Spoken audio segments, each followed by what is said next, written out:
YCP హయాంలో జరిగిన విధ్వంసం కారణంగా సొంత పన్నుల ఆదాయంలోనూ రాష్ట్రం వెనుకబడిపోతోంది.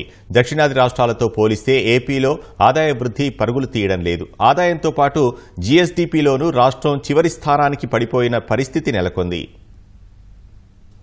జగన్ ప్రభుత్వం రాష్ట్ర ఆర్థిక వ్యవస్థను చిన్నాభిన్నం చేసింది. సొంత ఆదాయాలు, స్థూల ఉత్పత్తి రెండింటితోనూ పొరుగు రాష్ట్రాలతో పోలిస్తే ఏపీ చిట్టచివరి స్థానంలో నిలిచిన దుస్థితి నెలకొంది.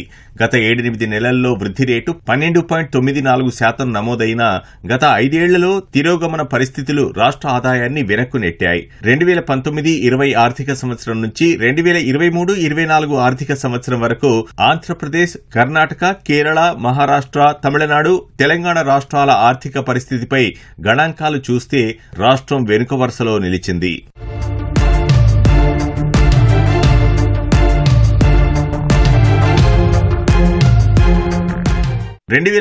లో సొంత ఆదాయం 60,916 కోట్లుగా ఉన్న ఆంధ్రప్రదేశ్ 2024 వచ్చేసరికి 93,354 కోట్లకు చేరుకుంది. గత 5 ఏళ్లలో సొంత ఆదాయంలో 53% మాత్రమే వృద్ధి నమోదైనట్లు తేలింది. సొంత ఆదాయాల్లో పొరుగు రాష్ట్రమైన తెలంగాణ 94% వృద్ధితో తొలి స్థానంలో ఉంటే తమిళనాడు, కర్ణాటక రాష్ట్రాలు 61% వృద్ధిని నమోదు చేశాయి. మహారాష్ట్ర 58%, కేరళ 55% వృద్ధిని కలిగి ఉన్నాయి. ఇక మొత్తం జీఎస్డీపీలో సొంత ఆదాయం వాటాలోనూ ఆంధ్రప్రదేశ్ చివరి స్థానంలోనే నిలిచింది. 2019-20లో 6.3%గా ఉన్న సొంత ఆదాయం వాటా 2023-24 నాటికి 6.5%కి మాత్రమే పెరిగింది. పొరుగు రాష్ట్రాలైన తెలంగాణ 9.5%తో దక్షిణాది రాష్ట్రాలతో ముందుంటే కేరళ 8.5%తో రెండో స్థానంలో ఉంది.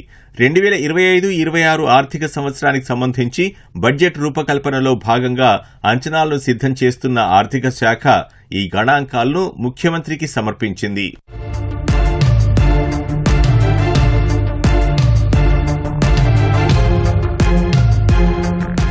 ప్రోగ్రెసివ్ నిర్ణయాలతో తెలంగాణ, తమిళనాడు, కేరళ, కర్ణాటక, మహారాష్ట్ర జీఎస్డీపీ సహా సొంత ఆదాయ వనరుల్ని పెంచుకుంటే అందుకు విరుద్ధంగా జగన్ ప్రభుత్వం తిరోగమన నిర్ణయాలతో ఆదాయాలను కుదేలు చేసింది. ప్రత్యేకించి పన్ను ఆదాయం పడిపోవడం, ఇతర రెవెన్యూల్లో లోటు ఆర్థిక వ్యవస్థను అతలాకుతలం చేశాయి.